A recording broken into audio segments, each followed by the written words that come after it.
Definisi ideologi sosialisme. Ideologi sosialisme adalah sebuah ideologi politik, sosial, dan ekonomi yang berfokus pada pemerataan ekonomi dan sosial, serta penghapusan kesenjangan kelas. Dalam sosialisme, kepemilikan alat produksi seperti tanah, pabrik, dan sumber daya diupayakan dikelola secara kolektif oleh negara. Demi kemakmuran bersama, ideologi ini bertujuan menciptakan masyarakat yang lebih adil dan mengurangi ketimpangan ekonomi. Sejarah ideologi sosialisme. Teman-teman, ideologi sosialisme ini dipengaruhi oleh pemikiran Karl Marx dan Friedrich Engels. Mereka muncul sebagai respon terhadap kondisi sosial dan ekonomi yang diciptakan oleh revolusi industri. Nah, mereka berargumen bahwa kapitalisme menghasilkan kontradiksi internal yang akan memunculkan kesadaran kelas pekerja. Nah, dalam Manifesto Partai Komunis tahun 1848, Marx dan Engels menekankan bahwa kebebasan individu hanya dapat dicapai melalui kepemilikan kolektif atas alat produksi, yaitu mengarah pada masyarakat tanpa kelas di mana negara akan menghilang. Dan sosialisme Marxis menekankan pentingnya perubahan revolusioner untuk mencapai keadilan sosial dan ekonomi. Evolusi sosialisme dari abad ke-19 hingga kini melibatkan berbagai aliran termaksud. Yang pertama, sosialisme utopis, muncul pada awal abad ke-19, dipelopori oleh tokoh seperti Charles Fourier dan Robert Owen, yang membayangkan masyarakat ideal tanpa konflik dan ketidakadilan. Mereka mengusulkan kepemilikan bersama dan redistribusi kekayaan, meski dianggap idealis dan kurang realistis. Dan yang kedua, sosialisme Marxis, dikembangkan oleh Karl Marx dan Friedrich Engels, menekankan revolusi proletariat untuk menggantikan kapitalisme dengan sosialisme. Diikuti oleh komunisme, ini berfokus pada pertentangan kelas dan kepemilikan negara atas alat produksi.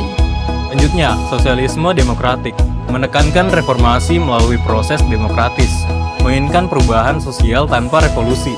Ini bertujuan untuk menciptakan masyarakat yang adil melalui kebijakan publik.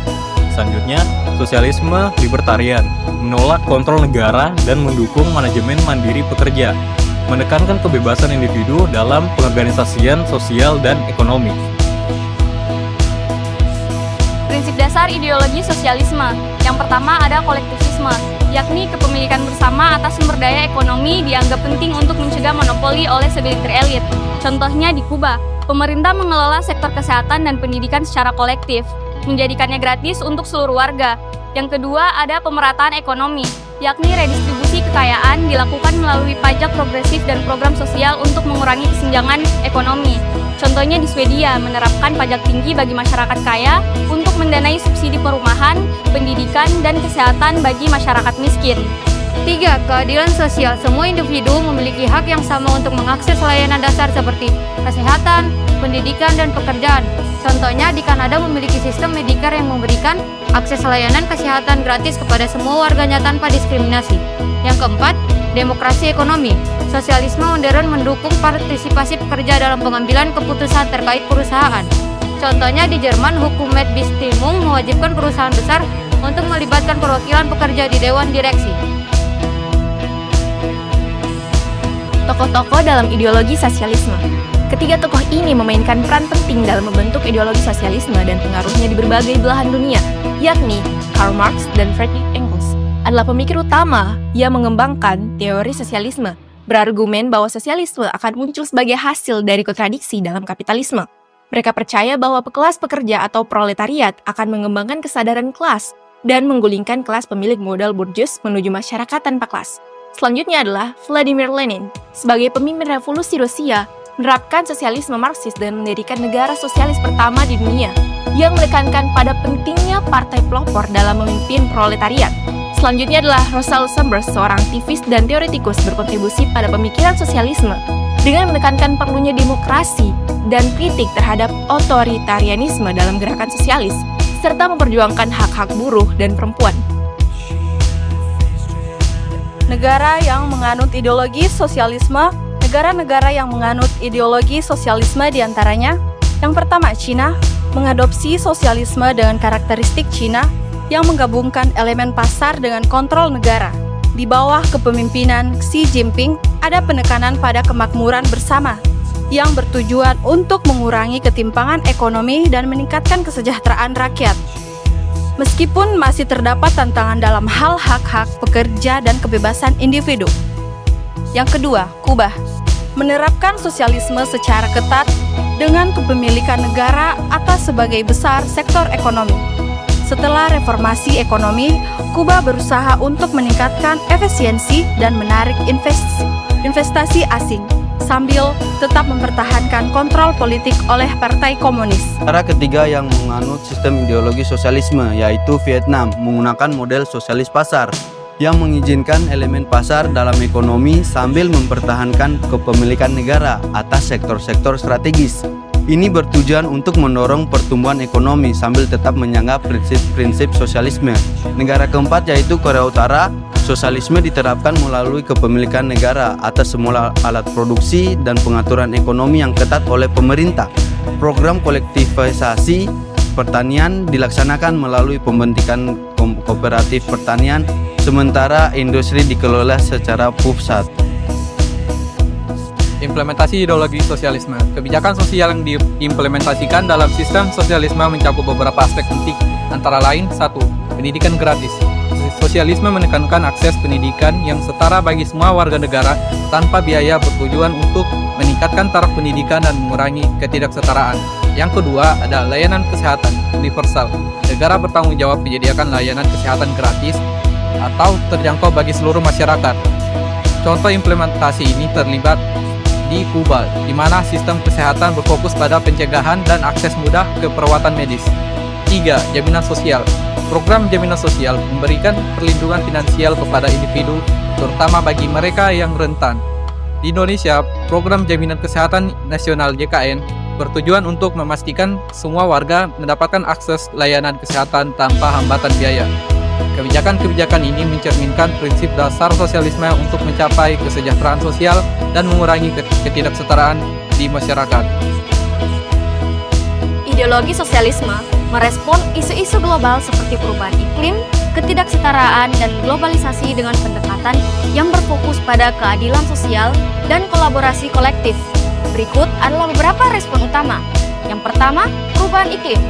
Sosialisme mendorong tindakan kolektif untuk mitigasi perubahan iklim dengan kebijakan yang menekankan energi terbarukan dan pengurangan emisi.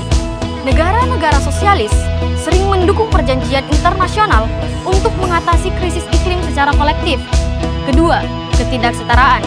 Sosialisme berusaha mengurangi ketidaksetaraan ekonomi melalui distribusi kekayaan dan akses yang lebih baik terhadap layanan dasar seperti pendidikan dan kesehatan. Ini termasuk penerapan sistem perpajakan progresif untuk mendukung kebijaksanaan sosial yang menguntungkan semua orang. Ketiga, globalisasi. Dalam menghadapi globalisasi, sosialisme menekankan perlunya regulasi untuk melindungi pekerja dan lingkungan dari dampak negatif kapitalisme global. Ini mencakup penguatan hak-hak buruh dan perlindungan terhadap sumber daya alam. Dengan pendekatan ini, sosialisme berupaya menciptakan solusi yang berkelanjutan dan inklusif untuk tantangan global saat ini. Kekurangan dan kelebihan ideologi sosialisme mencakup beberapa aspek penting. Yang pertama, kelebihan. Pengurangan ketidaksetaraan. Sosialisme berfokus pada distribusi kekayaan yang lebih merata, membantu mengurangi kesenjangan antara kaya dan miskin, serta menciptakan kesempatan yang lebih setara bagi semua individu. Selanjutnya, jaminan kesejahteraan sosial. Program jaminan sosial yang kuat termasuk pendidikan gratis dan layanan kesehatan universal, meningkatkan kualitas hidup masyarakat dan memberikan perlindungan bagi individu yang rentan. Terakhir, kontrol atas spekulasi finansial. Dengan kontrol negara atas sektor keuangan, sosialisme dapat mengurangi risiko spekulasi berlebihan yang sering terjadi dalam sistem kapitalitas. Kekurangan ideologi sosialisme mencakup beberapa hal. Yang pertama adalah inefisiensi ekonomi. Pengalokasian sumber daya yang dilakukan melalui perencanaan sentral seringkali tidak efisien, mengakibatkan kesulitan dalam memenuhi kebutuhan pasar dan menciptakan inefisiensi produksi. Kedua, kurangnya insentif untuk inovasi. Tanpa adanya kompetisi pasar, insentif untuk inovasi dan pengembangan produk baru dapat berkurang, menghambat kemajuan teknologi dan pertumbuhan ekonomi. Yang ketiga adalah birokrasi yang besar. Sistem sosialis cenderung melahirkan birokrasi yang besar dan mahal, yang dapat mengurangi efektivitas dan efisiensi administrasi.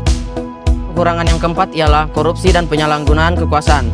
Dengan kekuasaan terpusat, resiko korupsi dan penyalahgunaan kekuasaan meningkat. sehingga mengurangi kepercayaan masyarakat terhadap pemerintah. Selanjutnya ialah resistensi terhadap reformasi. Perubahan kebijakan seringkali dihadapkan pada resistensi dan birokrat dan elit politik yang merasa terancam oleh reformasi yang diusulkan.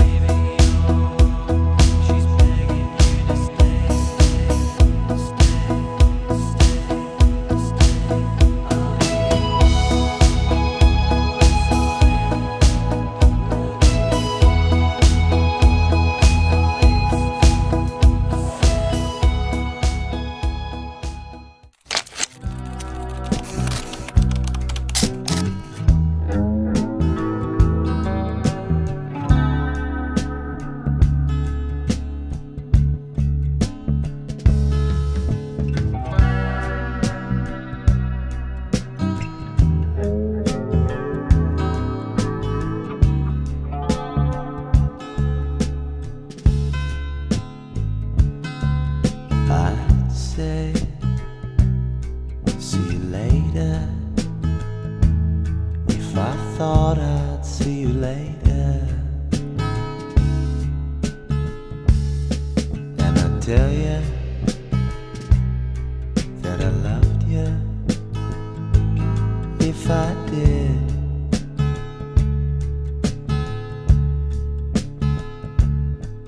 It's so strange deciding how to feel about it. Such strange emotion standing there beside it.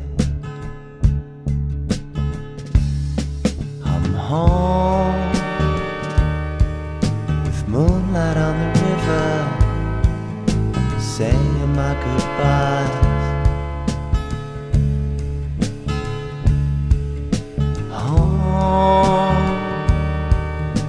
Moonlight on the river, everybody dies.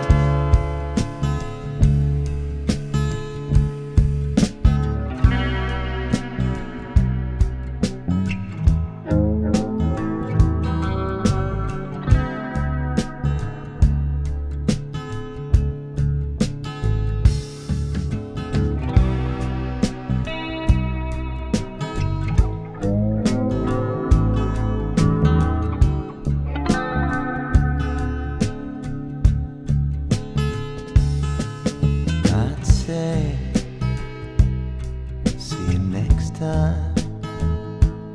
If I thought there were a next time. Easy conversation ain't exactly where we're at. It's so strange deciding how I feel about you. It ain't like I ain't used to going on without